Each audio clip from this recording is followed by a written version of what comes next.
Welcome, ladies and gents. Chris Andre here. You can find me at BetBoxing on Twitter, or of course you can subscribe to the channel. You guys know I always pick a bit of a colourful background. I like to try and make it visually enticing for you guys, these videos, but this one's particularly colourful to reflect the wonderful sunshine we're getting here in the UK at the moment. And guess what? People are still moaning. When it's grey and it's raining, you guys are moaning that it's too cold and miserable. When it's sunny, you guys are moaning that it's too hot. Will you just pipe down and enjoy the weather? Pretend you're on holiday in the Aegean or perhaps in the Caribbean, somewhere beautiful. Relax, imagine the palm trees, enjoy yourselves. It's not going to last forever. Before you know it, we're going to be wearing scarves and gloves. But let's talk boxing, and let's start off with a brilliant story that had me howling, and that is Gennady Golovkin trolling Canelo Alvarez. It is a brilliant comment that is no doubt going to wind up Canelo Alvarez. But before I tell you exactly what he said, let's have a little bit of context, shall we? We all know that Canelo Alvarez is furious with Gennady Golovkin. He's very aggressive. He's been talking about how he really wants to punish him. And for a lot of us, it's inexplicable. We don't understand it. Why? If there's anyone that should have a bee in his bonnet, if there's anyone that should be furious, it should be Gennady Golovkin. In the eyes of pretty much everybody, he won the first fight. And in the eyes of the vast majority of people, myself included, he won the second fight. Now, not only is he going to be angry and feeling hard done by about the results, it's also the millions of pounds that are left on the table, because had he won those fights and escaped as the victor, he would have been considered the new #1 pound for pound fighter in the world, the superstar of the sport. Think about how many millions he's left on the table because that tag went to Canelo Alvarez instead. I'm not necessarily saying he would have been as big as Canelo, because he wouldn't have had that Mexican community behind him, but he still would have been a bigger star than he is now, or certainly a bigger star than he was post Canelo. He would have made an awful lot more money. And additionally to that, it's not just the judging decisions. Let's not forget that Canelo Alvarez failed a drugs test and the ban was short. There have been fighters that have had much longer bans for similar issues. And additionally to that, even if you do buy into the Mexican beef story, and let's say it was an accidental ingestion, if it's at such significant levels that he's failing performance enhancing drugs test, then he would have been benefiting from that substance. And when you take a substance and you discontinue it, many of them provide you with benefits, so to speak. There's always knock-on effects when it comes to health in other areas, so I would never advise anybody to do anything like that. But when we're talking about performance enhancing drugs, there are benefits in terms of performance for many months to come, and in some cases it's been shown to be the case for a couple of years or more. So Canelo Alvarez would have benefited from that. So if there's anybody who should be furious, it should be Gennady Golovkin. And yeah, I've seen a couple of people say that, listen, the reason Canelo's so furious is because Golovkin has spoken about the drugs and stuff like that. For me, I also believe that because Canelo is the sort of character that does want to prove himself to be the best. He wants to go up in weight categories, dethrone the light heavyweights. He wants to leave a legacy as one of the greats. I believe it really rubs him up the wrong way that the majority of people seem to feel that he lost the fights, and as a result of that, he can't handle it. He wants to establish his dominance, and he can't handle that the public opinion was going against him. But if you are one of those people that thinks that he gets wound up by the insult, shall we say, regarding the PED test, then you're going to absolutely love what Gennady Golovkin has done. He's given an interview with the Boxing Scene, and they asked him, one of the signature elements of this fight is the change in the relationship between you guys. What are the causes? To what do you attribute it? And Gennady Golovkin replied, I don't even know how to explain it. Maybe it's just the side effects of certain substances in the body. But I treat it as a sporting event and nothing personal. So Gennady Golovkin twisted the knife there, rubbing it into Canelo Alvarez. You know, Sun Tzu said, if your opponent is of choleric temper, seek to irritate him. Now, this is important because you're basically throwing off an opponent's game plan. Canelo Alvarez will want to come forward and punish Gennady Golovkin, there's no doubt about it. But he's also instilled this fantastic level of upper body movement, this brilliant defense that he has. And you did see that at points he's willing to take moments off in rounds. He's willing to try and take breaks, get on the ropes, back off, try and catch a breather. If he's so angry that it leads him to not dictate the tempo in a manner that he would want, and Golovkin can force him into some brutal early exchanges, maybe Golovkin can hit something, can break something. But he will want Canelo to lose his temper and get reckless. Is this a case of it being a tactical move? Has he thought this through? Perhaps he's been advised by someone to try and get under the skin of Canelo, or is he just having a whole bunch of fun and just trolling him? Let me know what you think. And talking of trolls, moving from one troll to another in Billy Joe Saunders, again, a little bit of context. I'm sure you're aware by now. Lawrence Okoli has inferred that Eddie Hearn is essentially like a slave driver. That seems to be what he suggested on social media. A lot of people got really wound up by this. Lawrence Okoli, they've said, is very boring. He's not bringing in massive numbers. He's been given an expensive watch as a little bonus from Eddie Hearn. How dare he refer to him as a slave driver?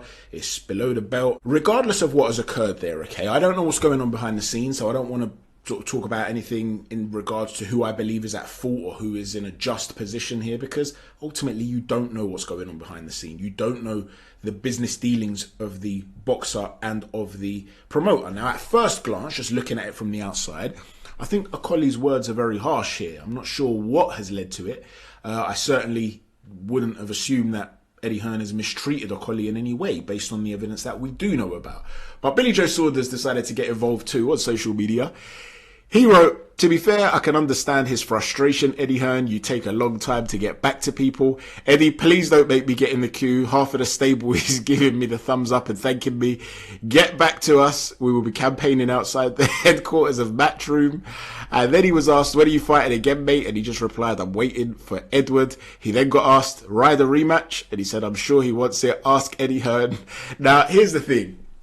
Eddie Hearn himself has come out and said, listen, Billy Joe is just on the wind-up. He knows that we're in advanced talks to make the John Ryder fight a really interesting fight. It'll be a rematch. It'll be interesting to see whether Billy Joe Saunders has declined at all in terms of his movement. He has been looking quite fat in the gym at the moment. Obviously, that weight's going to come on, but he is having to lose a lot of weight to get into shape. And we all know that the body reacts differently when you get to a certain age. His body's been through trauma of late as well. Is he going to be able, after making all those millions, to get back into the shape he was in for their first fight? Additionally, John Ryder is having an Indian summer. He's coming on strong. Regardless of how you felt the Danny Jacobs fight went, it was a close fight, even if you felt Jacobs won the fight. And he finished strongly, so he'll be high on confidence. So I'm interested in this fight. But what do you think's going on here? Is Billy Joe just having a bit of a laugh? Or is this one of those sort of serious jokes? You know, when you make a little joke, but there are some people that are a bit spiteful with it, and they'll make a joke, but they mean what they say, and they're pretending they're messing around. Is that what we're seeing here? We're seeing a lot of people turn on Matchroom and Eddie Hearn. And a lot of it, from my perspective on the outside, seems to be a bit harsh on Eddie. But what do you think's leading to all of this? Let me know what you think. Now, talking of massive fights being made, according to Gareth A. Davis, there is an agreement. It's all but sealed for Conor Benn to face Chris Eubank Jr.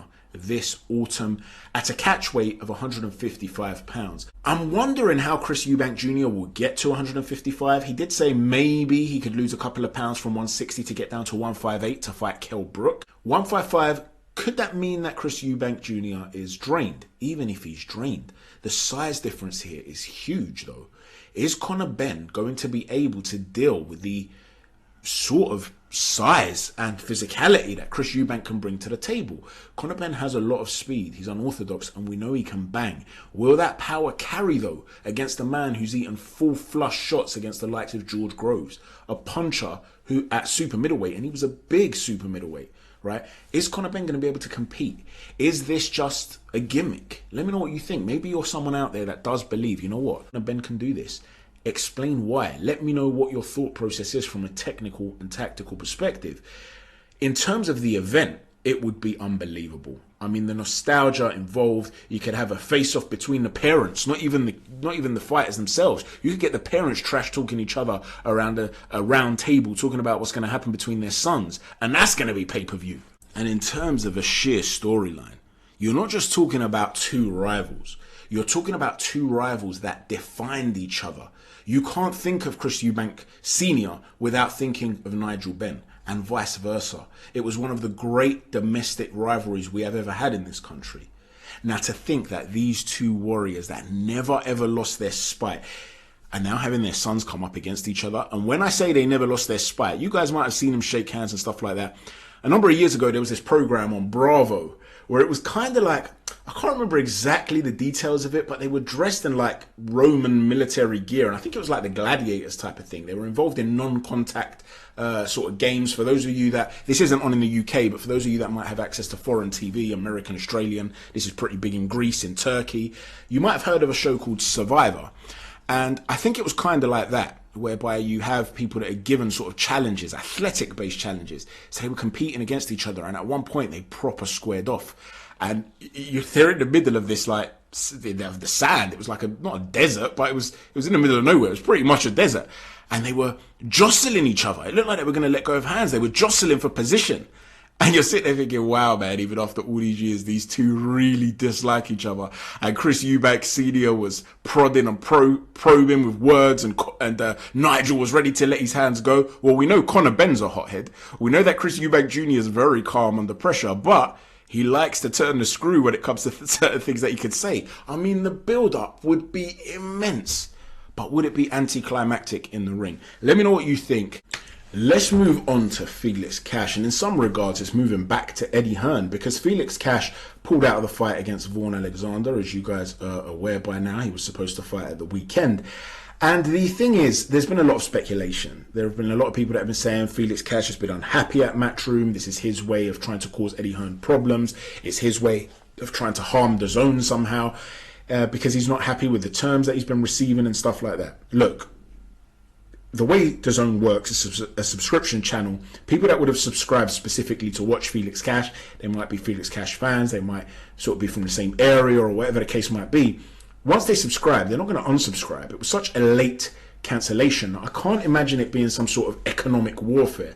Now, is it just that he's so unhappy with what's going on at Matchroom, he decided last minute, you know what, I'm done, I don't want to be involved?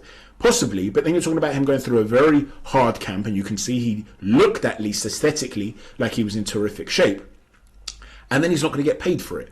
Vaughn Alexander himself, of course, is also missing out. Well, Felix Cash put out a statement, and he said he wanted to address the situation before any speculation. He spoke about him being in great shape, sparring went well. Then on the Wednesday, on fight week, he got a stomach bug. He felt some stomach bug related issues that continued to worsen. He then began to vomit, and it concerned him and his team. He went to see a doctor. The GP advised that he does not fight, and so he had no choice but to pull out of the fight. He did say he wanted to train and go again on the next available Matchroom bill. So if you're going to take that at face value, he's looking to stay with Matchroom. He did say it was a hard pill to swallow.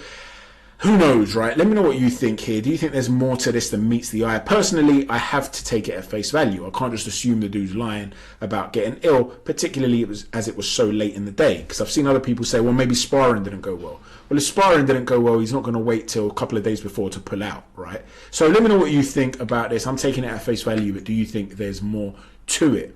Moving on from that, let's talk about Jake Paul. He's fighting Hassan Rahman Jr. Now, regardless of whether you see Hassan Rahman as a fantastic fighter or not, let's be honest, he's not a guy of the highest caliber. The fact of the matter is he's now fighting a professional boxer, and he's still getting a lot of stick for it. For me, you've got to give Jake Paul credit.